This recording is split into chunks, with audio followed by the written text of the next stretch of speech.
Hey everybody, Sean Holsinger here from holsingersflyshop.com. Bringing another fly tying pattern. This week it's a Devon Olsen pattern called the Straggle String Stone.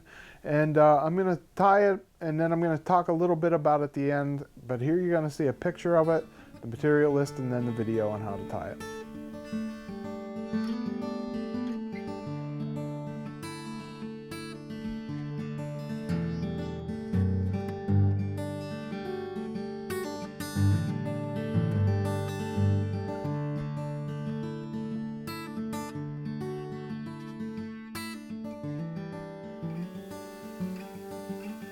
Okay, here you see in the vise I have the Straggle String Stone.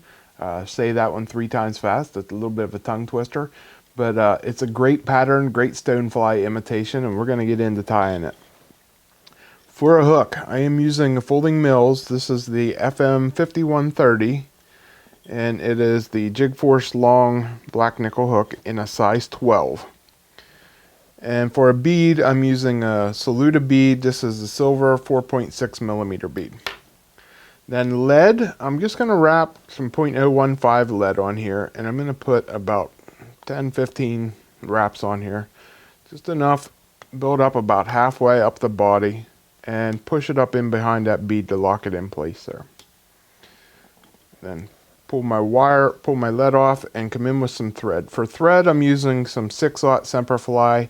This is the classic waxed in brown, or wood duck I mean. Just use whatever color you have there. And next thing we're going to put on is the tail. For the tail, I'm using some flex floss. This is brown olive flex floss. And I'm just going to cut a piece, I don't know, about 2 inches, 3 inches long. Fold it in half. And I'm going to take that folded in half piece of flex floss and tie it down on the back, on the top of the hook here. And then just give it a little tug and make sure one goes down each side of the hook and wrap it back to the bend of the hook. And there we go. That's all it is to tying our tail and get that flex floss covered up. Now, we're going to put on our wire. I'm using some Brassie copper wire here. That's going to be the rib on our fly. And then the body material is next. And this is called the Straggle String Stone, but I'm actually substituting. We do carry straggle string in the shop, but if you don't have it, you might have UV polar chenille, and this is the micro size. If you have it in micro, it works just as fine. It looks actually identical to the straggle string. So this color is olive brown. It's going to make a really nice colored golden stone when we're finished. I'm just going to start that on there behind that lead and wrap it down to the bend of the hook. And then I'm going to invert my hook here. This is the way it's going to fish. Let me pop it up a little bit. There we go. Reset that. And this is the way it's going to fish, so this is the way I'm going to tie it. Now I'm using some thin skin. This is brown thin skin, and I just cut a strip off. For this hook, about half the width of the hook gap. I don't want it real wide because I just want to cover the top of this. And then there's a dull side and a flashy side. I want the flashy side to be tied facing up when I tie it down, because when I flip it over, I want the dull side up. And I cut a little triangle in to give me a tie down point, just so it's not as much I'm tying down on top of the hook. And I try to tie that back close to the bend, because I don't want to build up a whole lot here. I like to keep this thin. It's a Euro style fly. I want it to sink fast. So get that wrapped in and attached, and then I'm just going to come up here, and I'm going to use my rotary vise on this. So I'm going to bring my holder over, put my thread in, and I'm just going to wrap this up really quick. I usually get like one wrap to get started where I want it, and then I just take my rotary tool and spin this up real quick. Okay, I come up to about where that lead is. Oops. And then I'm going to tie this off. A couple wraps to tie that off.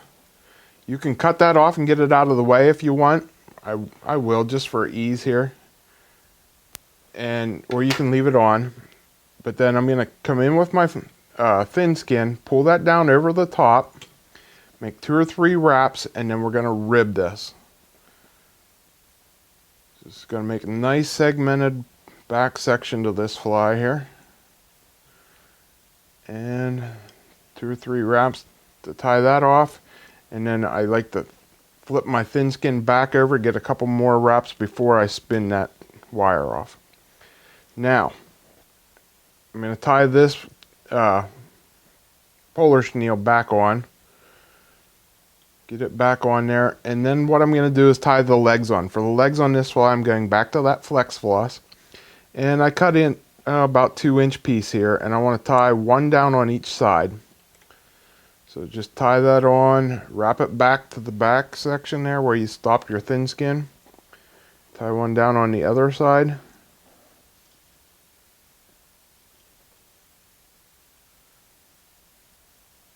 Try to get them. There we go. Now you see I got them splayed out both sides. Now I'm just going to take a wrap right up behind the bead, and this I usually do by hand, just so I can get a couple wraps behind there and a couple wraps in front. Make sure I get enough of the bugginess, and then I'll pull the front legs back and get a couple wraps in front, and then we'll tie it off. Just tweak those legs where I want them. Make a couple wraps to lock the polar chenille in place. And then we're going to pull our thin skin up over right behind that bead. I make about 2 wraps to tie it down. Flip it back over. And then whip finish.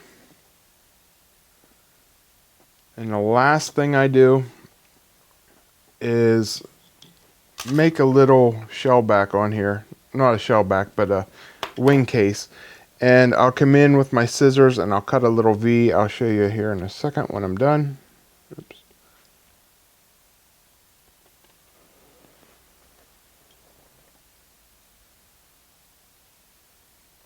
There we go, cut a little V on top, and that's all that's to it. If you want, you can add a little bit of resin there, it will be fine. Got this one leg a hair long. So make them proportionate. I like the length of my tail there. Good looking straggle string stone. You can change the abdomen and thorax, make them 2 different colors. That's another option for you. But that one right there will fish. Okay guys, I hope you like this pattern. Like I said, this is one that Devon Olsen come up with.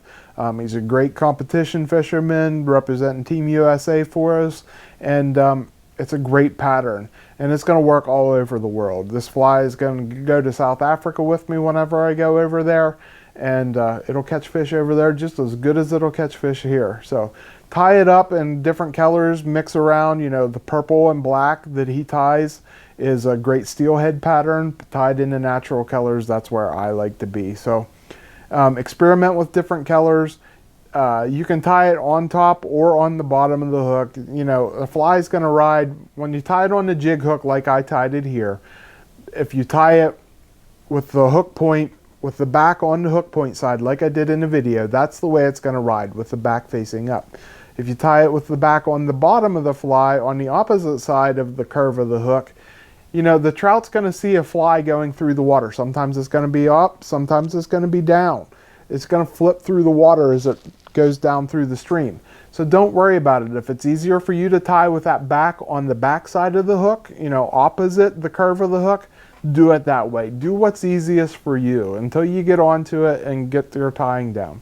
If you want me to tie any of these for you though, I would be happy to. Just reach out to me at holsingersflyshop@gmail.com. Got any questions, have a video suggestion for me, you can reach out to me at that address too. But if you need any of the materials to tie this, like I said, you can tie it with straggle string or you can tie it with the materials that I used in the video. It works just as well. You can find all that at holsingersflyshop.com. So thanks for watching guys. Until next week when I bring you another video, I'm Sean Holsinger.